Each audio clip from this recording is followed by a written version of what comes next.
everybody, this is Island Hopper TV, and today we're coming to you from Singapore with the best places for you to stay. Let's go.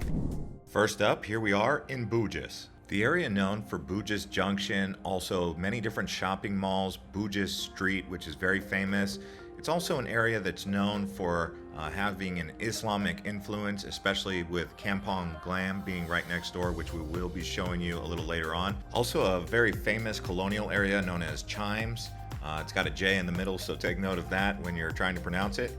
Along the Chimes Junction and Chimes Street area, you will find lots of shopping. You can see the durian there, but good prices. This isn't where you're going to find expensive shopping unless you go into those luxury malls. They have high-end 5-star resorts around here, but they also have some affordable accommodation you can find starting around $100. Now here we are at the CBD. This is the Central Business District. I stayed at the Westin Hotel here. They also have food courts around here, like the Maxwell Hawker Station. They have Lau Pau Sat, which is probably the best hawker in all of Singapore. CBD is right next to the Marina Bay area. Many of you know Marina Bay Sands, but Marina Bay is a lot more than just Marina Bay Sands Hotel. This is probably the most famous area that you know of, but it basically wraps around the marina here, which is essentially a man-made reservoir from the river that meets the ocean right there to the south. So here you're going to find a lot of different luxury hotels. You have the Fullerton, then there's the Fullerton Bay Hotel, which is nearby as well. Both beautiful hotels. You have the Hotel Travertine, and then you have the Park Royal Collection here at Marina Bay, the Ascot. So a lot of hotels right here in the area around Marina Bay. Obviously Marina Bay Sands being the most famous of them all, but it is quite expensive, around $500 to $600 a night on the low end. Now this is probably the second most famous area in all of Singapore. This here is Orchard Road. Orchard Road is a long, beautiful road of modern malls. They also have many different luxury hotels here. Here you'll find the Grand Hyatt, the Marriott. You'll also find the Hilton, along with several other world-class hotels right here along the Orchard Road area. But really, people come here for the shopping experience and the vibes. It's kind of like the Times Square of Singapore, if you want to call it that. There's a great variety of MRT stations around here. Also, they have plenty of buses that can get you right down into the CBD within 10 to 15 minutes. So as you know, many of these areas are connected by buses or trains. Singapore probably has the most efficient MRT system in the world. Also lots of overpasses and underpasses. Most of it's like an underground city down here. Everything is air conditioned and the malls are connected. By the way, guys, we do have a channel called Island Hopper TV Hotels, where we show you the best hotels from the destinations we go to. I've reviewed about 17 different hotels in Singapore, so go check out that channel.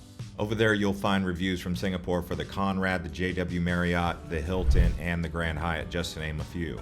Now here we are at the Little India area. Here they have the Hampton Inn. They also have the Holiday Inn, which is where I stayed at either one of those two great locations. They also have a Marriott Tapestry Collection hotel here, and then some really good affordable ones around Little India. But this is a nice place to go walking around at night. You're going to get a little bit more of a India cultural experience than you would get in the rest of Singapore. It's not quite as modern, but it is much more affordable. So if you need something very cheap, like a new suitcase or some new shoes or some new eyeglasses, and you don't want to pay a lot, you come down here to Little India and you'll find those deals. I also come down here for the temples, the food, and a haircut. Next up, we're here at Kampong Glam. This is a great area to stay if you're looking for some nightlife. A little bit different vibe. This is where the Islamic mosque and culture is mostly to be found around the Singapore area. Very cultural, colorful, lots of restaurants for Turkey and other Middle Eastern destinations. So if you're looking for that kind of food, you'll find that here. And they have Arab Street, Haji Lane, two very cool places to go, walk around, enjoy a coffee or a beer, and soak up all the vibes, really. It's very picturesque down here. Also, it's within walking distance from Bugis, so you can easily stay in one of the two areas and get around from there. Plenty of MRT stations nearby as well. And I stay at the Andaz Hotel right there, and they have an amazing rooftop right there at Mr. Stork's, so you can see right here. going up there for some cocktails or mocktails, whatever your thing is, right there at sunset time. You get nice views looking out towards the CBD and Marina Bay. Next up, here we are at the riverfront. The river runs from basically the Marina Bay area all the way past Boat Key and then Clark Key, Robinson Key, and you can walk this whole area. You'll find many different hotels, starting with the Intercontinental at Robinson's Key, along with the Holiday Inn and a few others.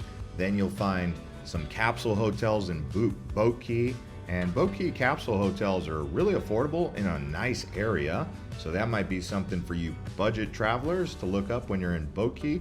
And then they have a lot of boutique hotels around Clark Key, and both those areas, Clark Key and Boat Key, are known for its nightlife, especially on the weekends. This here is just a look at one of those river boats that will take you out into Marina Bay and back. It takes about 30 minutes to an hour, and it's a good way to get an idea of what to expect along the river. And as we continue to show you around Singapore and the best places, if you look in the comments below, you'll see a link to our best things to do in Singapore. We went to 50 different places to show you, but also there's timestamps there so you can bounce around from location to location to get an idea of what to expect when you're coming here to Singapore for your holiday.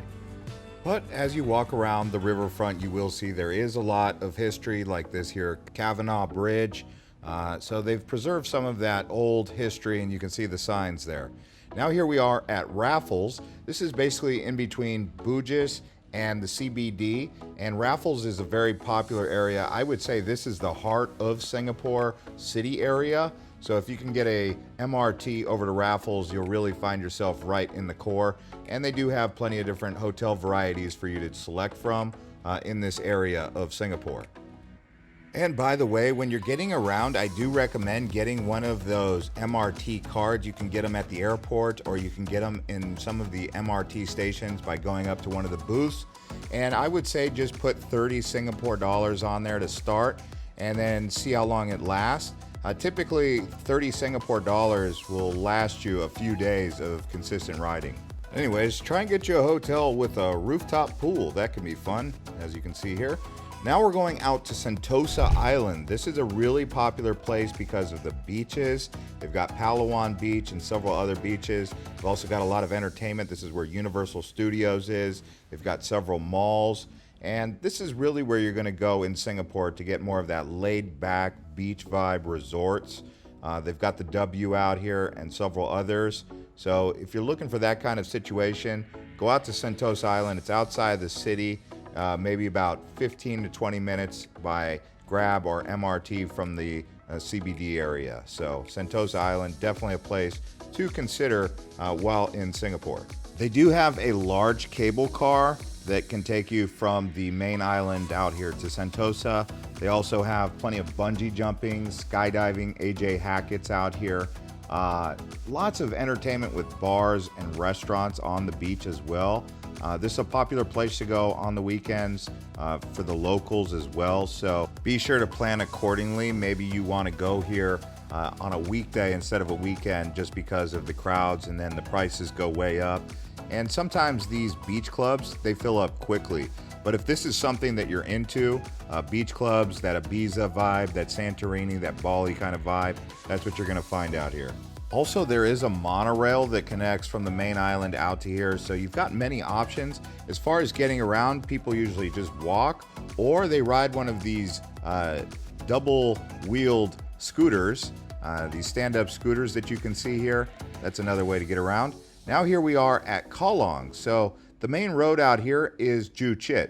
The reason I like staying out here in Kallang at maybe the Holiday Inn Express or the Hotel Indigo or one of these other hotels like the Mercure at Roxy Square, they just recently finished the MRT line, so they're opening it up and going all the way out to Marine Parade. But it's a nice place to go, not as expensive. You can find a lot of budget hotels over here like an Ibis right there along Joo Chiat. I would say if you're trying to save some money, you might just want to stay out here in Kallang, and that would be my recommendation. I would say the restaurants out here are better than most parts of the city because of the prices and the options. This is more of that down-to-earth Singapore vibe that I really like. So I always try and stay out here at least a couple days when I come to Singapore. Now here we are in Chinatown. Now Chinatown is considered one of the more areas. If you're looking to be in an area where it's around Chinatown, this is going to be perfect for you. It's a little bit more expensive here. It's next to the Buddha Tooth Relic Temple. Also, they've got some hawkers. Michelin restaurants can be found out here, so that's a benefit of being in Chinatown. Next up, here we are in Novena. Now, Novena is known as the medical city of Singapore, so they have some nice hotels over here, like the Courtyard Marriott with a really nice rooftop pool and bar. Also, they have the Holiday Inn nearby, and then they have an Aloft Hotel as well. Several other hotels you may consider staying at, but this is more of that medical city kind of vibe, I guess you could say, because that's who's really out here. But it's a decent area. It's just outside of Orchard, really, and outside of Little India. So it's north of Little India and a little bit northeast of Orchard. They do have some food hawker stalls. It's a lot more laid back, so you're gonna get a cosmopolitan feel out here without the crowds.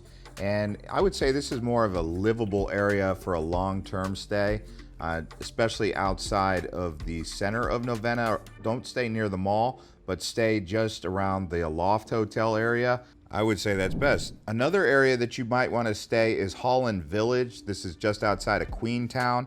And the reason you'd want to stay out here in Holland Village is because this is where the tech hub is. They've got a lot of technology companies being built and growing out here, and it's more of a long-term stay area. It's quite a far way outside of the heart of the city. I would say maybe a 30-minute drive. And even so, anyways, this is Singapore. If you guys have any questions, let us know in the comments. Also, watch our best things to do while visiting Singapore video up next.